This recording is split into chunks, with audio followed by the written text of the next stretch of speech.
Good evening, everyone. And it's Tuesday of the second week, and I hope you're all doing well and doing fine. It's been so nice today seeing some photographs that people have been sending in of some of the things they've been doing. Some of the things from yesterday's assembly that some people are tackling, and that's really nice and it's really kind. And we'll start posting them up on Facebook for other people to see as well. Been out for quite a bit of a walk today for my daily exercise, and I saw lots of people that I waved to from a safe distance when I was out, so that was nice. Now, here's a little clue to tonight's story. I've got a different friend with me tonight. Can you see? Now, he's a little bit pink and fluffy. Can you work out what kind of animal this is? I'll give you a clue. He's called Henry. He's pink, but he's called Henry. There he is. What kind of animal is he? Well, it's a little clue to the story, because Henry is actually a hippopotamus. He's a hippo. There he is. Now, I had a very special request from Mrs. Moffat. And Mrs. Moffat asked for this book. It's called The First Hippo on the Moon, and it's by David Williams. Now, I didn't have a copy of this book, so I got a shot of it from Mrs. Hawthorne before we all got stuck in our houses. So this story tonight is Mrs. Moffat's favourite, and I got a shot of it from Mrs. Hawthorne, because all the staff in Burnt Island are just so good at looking out for one another. I don't know where to put this hippo. See if he'll sit on my shoulder. There we go. Right, the first hippo on the moon. I didn't know this story, so I've enjoyed looking at it today. Let's see what happens. This is a tale of two hippos.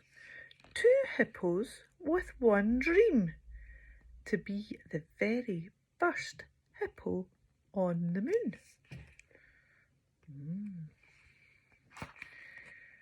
One enormously rich hippo, Hercules Waldorf Franklin III, paid for a gigantic hippo space centre to be built to blast them there. Sheila didn't. Yes, the other hippopotamus's name was Sheila, and one morning she announced, "I want to be the first hippo on the moon." "But Sheila," said her giraffe friend, "you don't have a space rocket." "Then we'll make one," Sheila replied.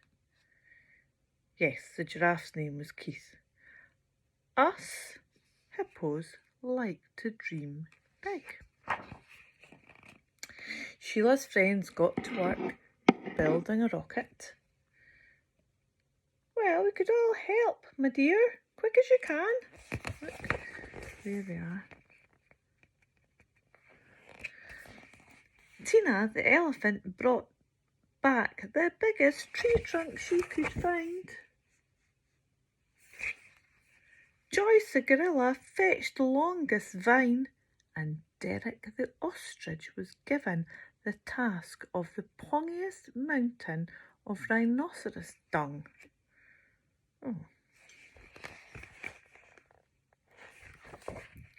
And after many days and nights, the animals finally unveiled their space rocket. Well, something that looked a bit like a space rocket. "Thank you, friends. It's my very own hippo rocket."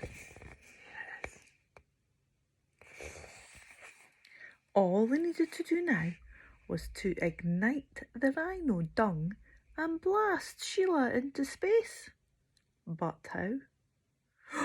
Try rubbing these two spiky thingamybobs together to create a spark, instructed the hippopotamus. Well, thank you very much, dear. That's the little hedgehogs.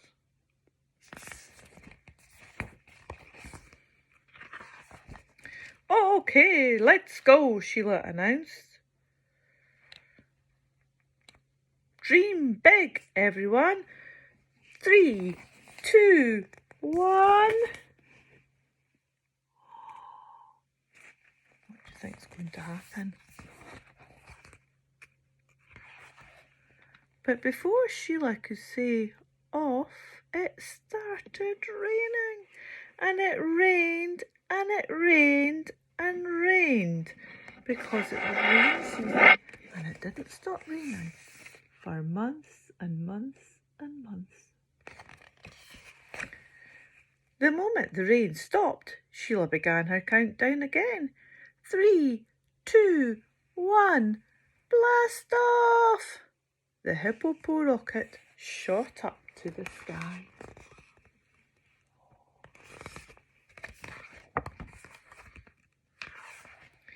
The hippopotamus watched as the earth became smaller and smaller, and the moon became bigger and bigger and bigger. But in deep space, disaster struck. Sheila was so busy munching on her sandwiches that she didn't spot what was hurtling towards her. A giant asteroid! Ooh, boom! And the words on this page are written round in a circle. Maybe that's something you could try. Boom! The hippo rocket smashed into hundreds of pieces, sending the shocked hippopotamus spinning wildly through space, and she tumbled towards the moon. To her astonishment, Sheila had landed on top of another hippopotamus. Just as he was taking his very first hippo step on the moon's surface.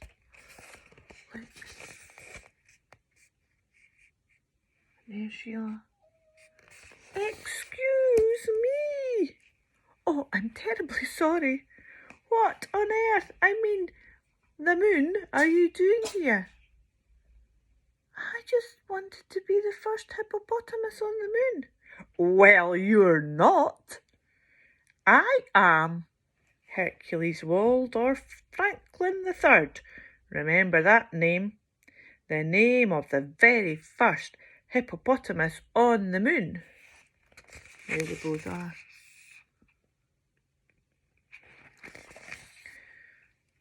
Can't we both be the first hippopotamuses on the moon? Asked Sheila. No, just look at you. Call yourself a hippopastronaut. You don't even have a hippo spacesuit or a hippo buggy. Get back in the hippo rocket and buzz off now. With a tear in her eye, Sheila trudged off to the hippo rocket.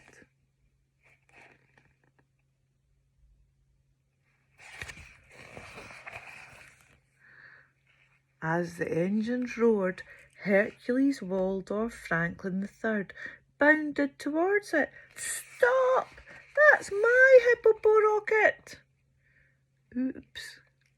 Sorry, said Sheila. Blast off! Seconds later, Sheila realised she didn't have a clue how the hippo rocket worked. Roar! Entering the Earth's atmosphere. Here she comes.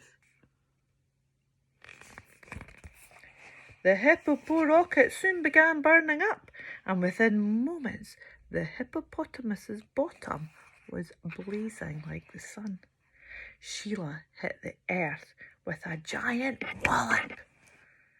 She lay motionless in the ground, her bountiful behind sizzling like a sausage. Sheila, wake up, wake up. It is her burnt bottom. But she wouldn't wake up. This was the saddest day the jungle had ever seen. And then out of the silence came a sound.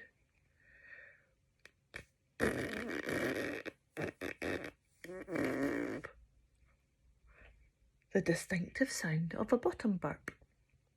All the animals stared at each other. Who would dream of letting one go at such a sad time?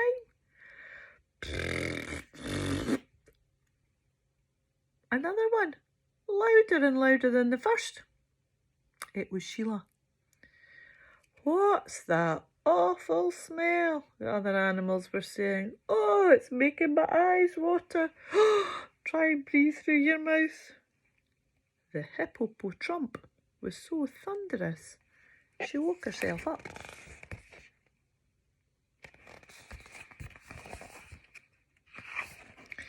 Now Sheila was famous all over the world as the very first hippopotamus on the moon. Oh, look, Team Sheila. Dream big. And she never mentioned the other hippopotamus who got there first. So whatever you do, please don't tell anyone. And there he is. The other hippopotamus left on the moon. There you go. I hope you liked that story. I've lost my hippopotamus. I think he fell off my shoulder. But here he is now. Well, I hope you enjoyed that story. And we'll see you again at bedtime tomorrow night. And remember, every day we're putting up things for all your 5 ways to well-being as well. So don't forget to keep having a look on the Facebook page and getting different ideas of what you can do to keep yourself busy. Maybe you could write your own story about something that you're dreaming of, something big. Maybe you could design a space rocket. Maybe you could draw a picture of some of the stories that we had. Maybe you could draw a picture of the hippopotamus.